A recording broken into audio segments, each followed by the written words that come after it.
What's going on, guys? It's Bucky and welcome to your 55th tutorial. And in this tutorial I'm going to be beginning to talk about something called polymorphism.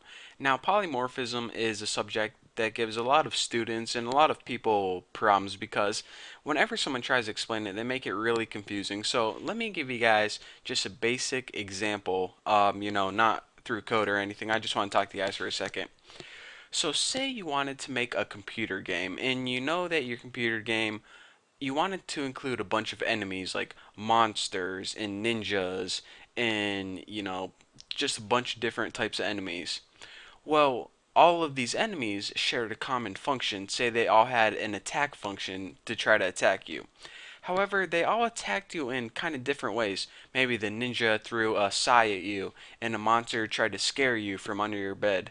And, all these different enemies, even though they had the same function, they worked a little bit different. Well, what polymorphism allows you to do is it allows you to call that same attack function on many different objects. And since all of these objects, like ninjas and monsters, since they're all enemies, this is why it's valid. So since they all inherit from the same class, you can call attack on each different object. And even though ninja has an attack and monster has an attack, even though you're calling the same function on different objects, they all know what to do. They all know that they're supposed to attack you in some way.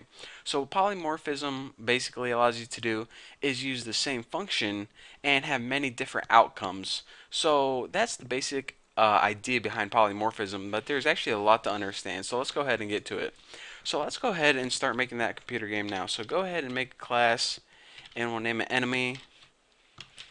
And don't forget, put your semicolon at the end. And now let's go ahead and let's say that we're going to have a ninja and a monster, and they're each going to have an attack power, how much they're going to hurt you. So let's go ahead and, well, since we learned what protected is, we can go ahead and use that. And we'll put int attack power. So now every enemy has an attack power. So now let's of course make a function in order to set that attack power. So we'll make it public, of course, and we'll just make it void set attack power. And this is going to take one parameter, of course, some number.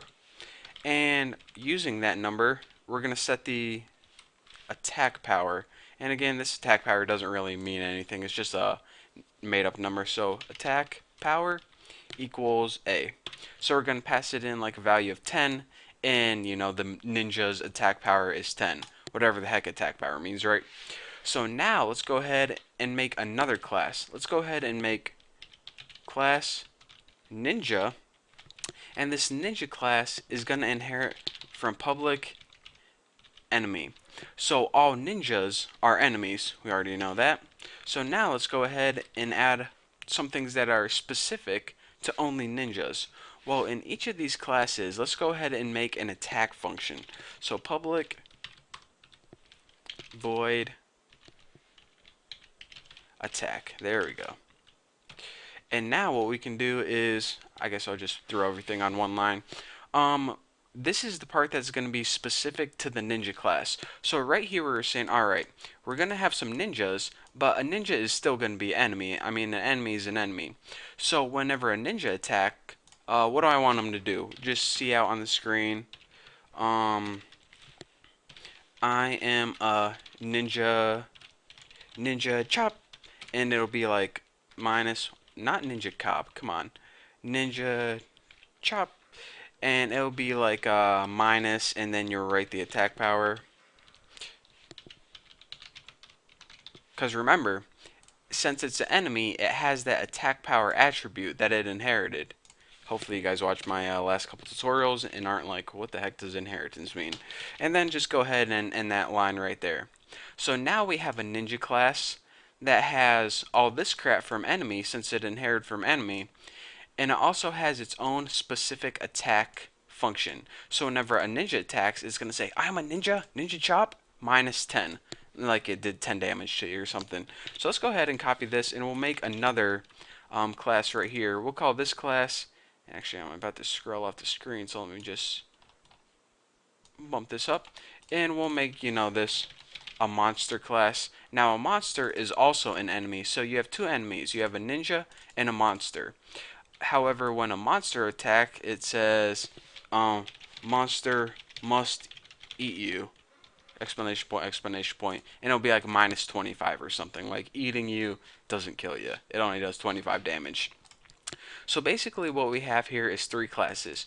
We have an enemy class, which is common to all enemies. So all enemies are going to have an attack power.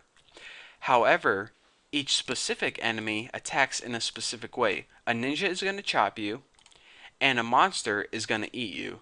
So let's go ahead and start coding and making all these objects.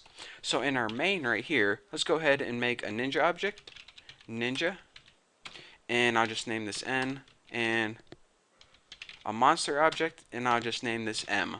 So you got a ninja and a monster. And now what we need to do is we need to make two enemy objects. So let me go ahead, enemy, and make a pointer, and we'll just name this enemy1. And we're going to set this equal to the address of our ninja object. Now, before I go on, let me say this. Because this ninja object is of type enemy, remember, all ninjas are indeed enemies, all monsters are indeed enemies. That's why we can do this. That's why we can say the address equal to the pointer. So anything that an enemy can do, a ninja can do. Does that make sense? It should. And also anything an enemy can do, a monster can do. So let's go ahead and just, I shouldn't do this. You should never copy and paste because you always mess up stuff. Enemy 2, we'll set this equal to monster address. So basically what we can do now is this. We can use that enemy 1 object, and remember, whenever you're working with pointer functions, you need that little arrow. And you see it already pops up attack power.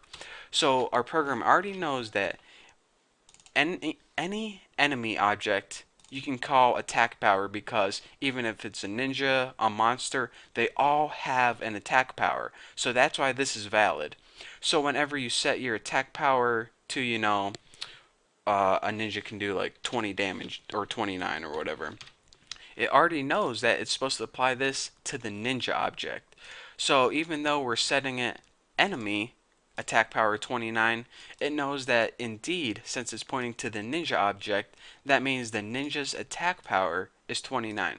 So basically, before I go on, because a ninja is a type of enemy, this is valid, this line of code right here. Anything that ninjas can do, or excuse me, anything that an enemy can do, a ninja can do, because a ninja is just a more specific type of enemy. So every how should I say this? Every enemy has an attack power, so that's why we're able to do this. Every enemy has an attack power, and the reason it knows whose attack power to set is because it's a ninja object right here. Enemy 1 equals a ninja object. So let's go ahead and just copy this. Again, you should never copy, ladies and gentlemen. And we'll set enemy 2, which is the monster. We'll set this attack power equal to, 99 or something stupid.